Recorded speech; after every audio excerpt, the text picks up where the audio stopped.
Pandit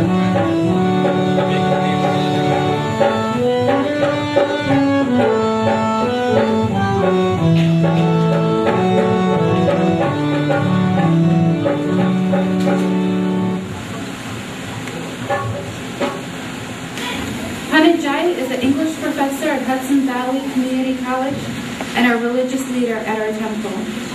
He has received the President's Award for Excellence in Teaching and a Chancellor's Award for Excellence in Teaching. A scholar in Eastern philosophy, he has presented papers and given talks at national and international conferences, as well as many local venues. Pandit is a relentless force of teaching and defines the word teacher. He dedicates his time and energy selflessly to any student willing to learn. Every Sunday, Pandit shares his wisdom on the Bhagavad Gita. Tonight, he will enlighten us through the Bhagavad Gita. This magnificent book is like a map of life and is milk to our infant minds. Written over 3,000 years ago, it still relates to our modern society, providing us with philosophy of life and action. Great writers, scientists, and philosophers, such as Ralph Waldo Emerson, Robert Browning, Albert Einstein, Henry David Thoreau, the list goes on, all revere the Bhagavad Gita. American thinker and writer Ralph Waldo Emerson states, "I owe the magnificent day to the Bhagavad Gita. It was the first of books. It was as if an empire spoke to us. Nothing small or unworthy, but large, serene, and consistent. The voice of an old intelligence from which another age and climate had pondered and thus disposed of the same questions which exercise us. Please, open up your minds and hearts tonight to the words of Pandit Misir."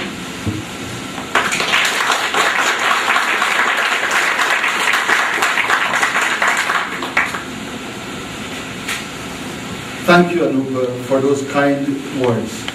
Let us pray.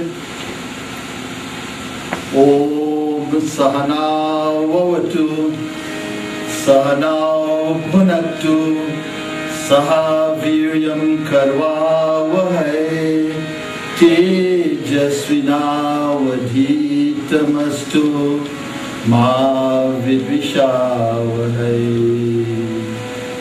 O Lord, may you protect us together.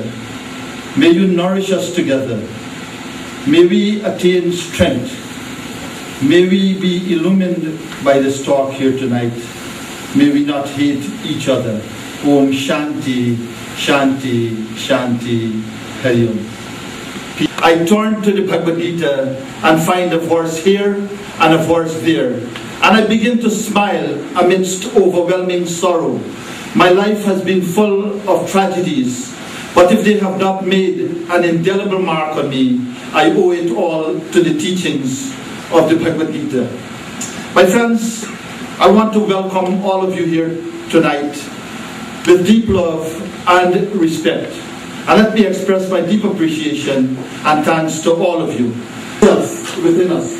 And for this reason, millions of people all over the world, they are moving towards the Bhagavad Gita.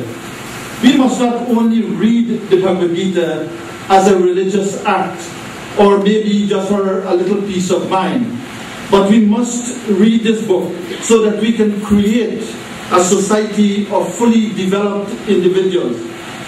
The Gita does it. The Gita contains a complete philosophy of life and work, and it is called yoga. Yoga is the link between the people and to nourish the people. Yes, my friends, this book will inspire people of responsibility to work for the good of all. When we read those meditation verses on the Gita, we come upon this particular idea. And the Gita is compared there to the milk taken out of the cow, which represents the Vedas, and by Sri Krishna, the milkman. We drink this milk for what? for our nourishment. And then when we do that, we gain strength. What type of strength? We gain strength physically, mentally, and also socially. And we will not be weak anymore. Today, my dear friends, we need a philosophy. We need a philosophy so that we can face the challenges of growing spirituality. This philosophy and spirituality we must receive from the Bhagavad Gita. A few thousand years ago, Sri Krishna delivered this message, this Gita's message, on the battlefield of Kurukshetra. All other teachings and teacher came later. And this was given not in a temple, not in a cave, not in the forest, but it was given on the battlefield.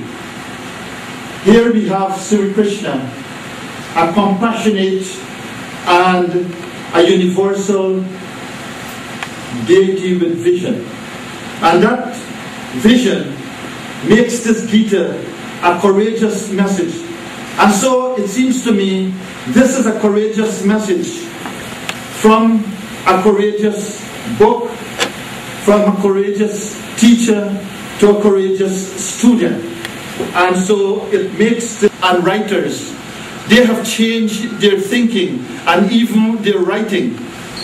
Thinkers and writers like Ralph Waldo Emerson, Walt Whitman, Henry David Thoreau, great writers and thinkers in America. Thomas Carlyle, the great writer and thinker of England. Hermann Hesse, the great novelist. And the list just goes on and on. And so when we look at these writers, they have also influenced other writers in at this time as well, in the 20th and the 21st century.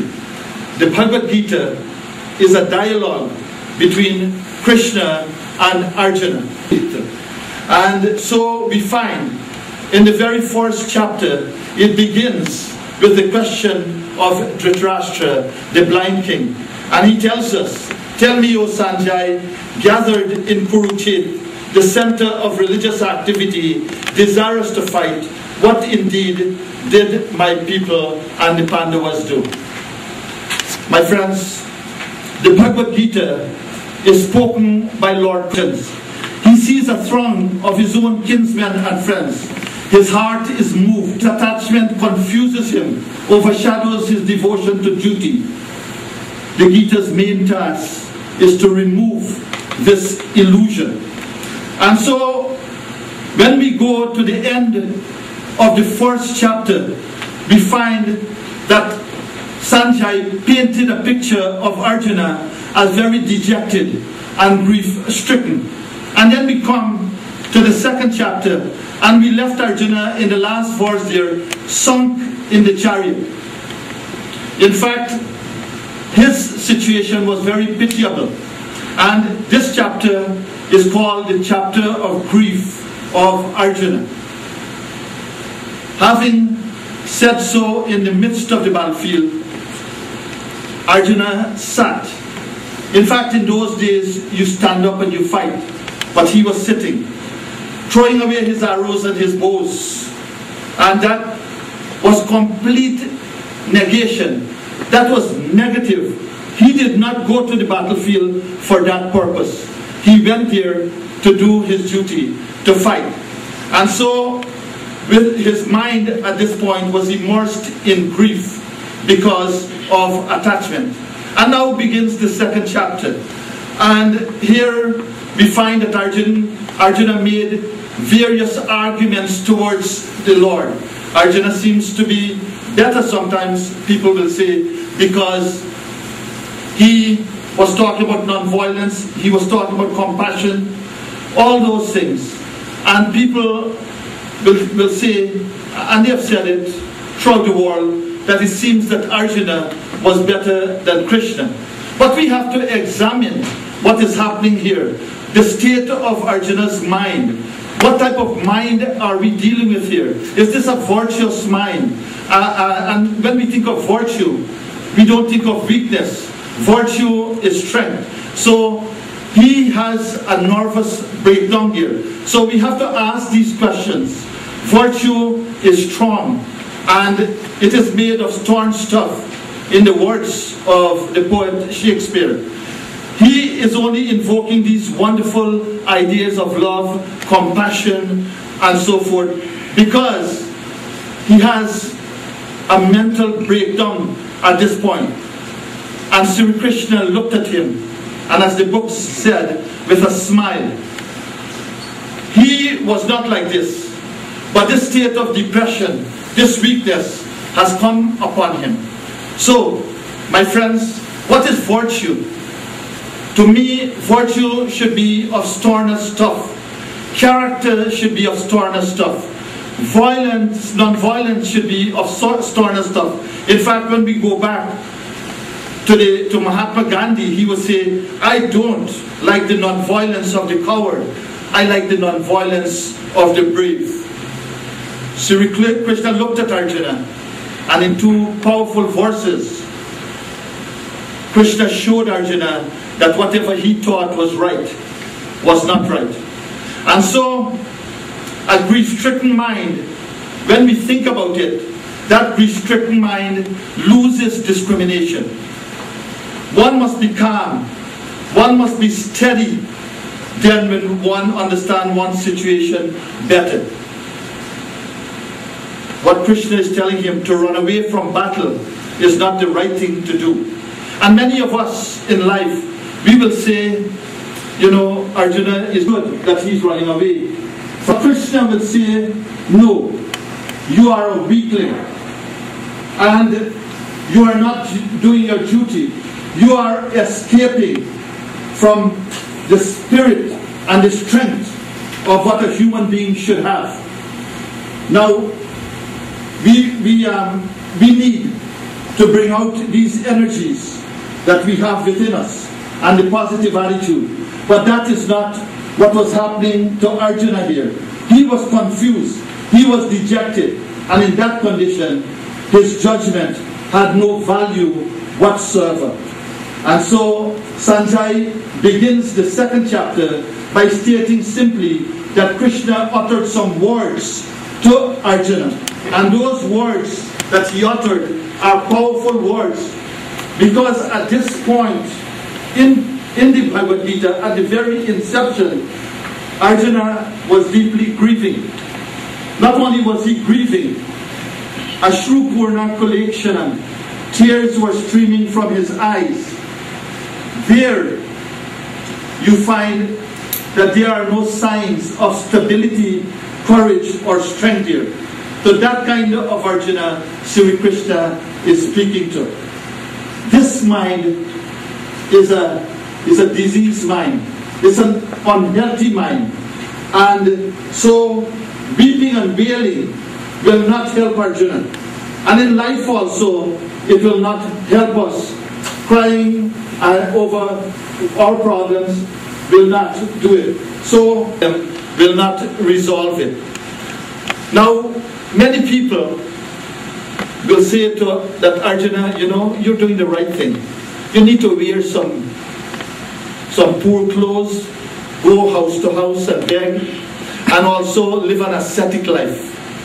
But running away from your problems, Krishna is saying, will not be the solution, for the problems will chase you all the time. In the same thing with us also. If we run away from the problems will keep going after us. So, to me, this is a wonderful idea that is coming from Sri Krishna. And that idea is in the second verse of the second chapter. Now, remember, Arjuna is crying. If a person is deeply grieving, there is no way you can get that person's attention, either by scolding the person or trying to discipline the individual. That is how you will get his or her attention. That is exactly what Sri Krishna did to Arjuna here. Let's listen to that second verse of the second chapter.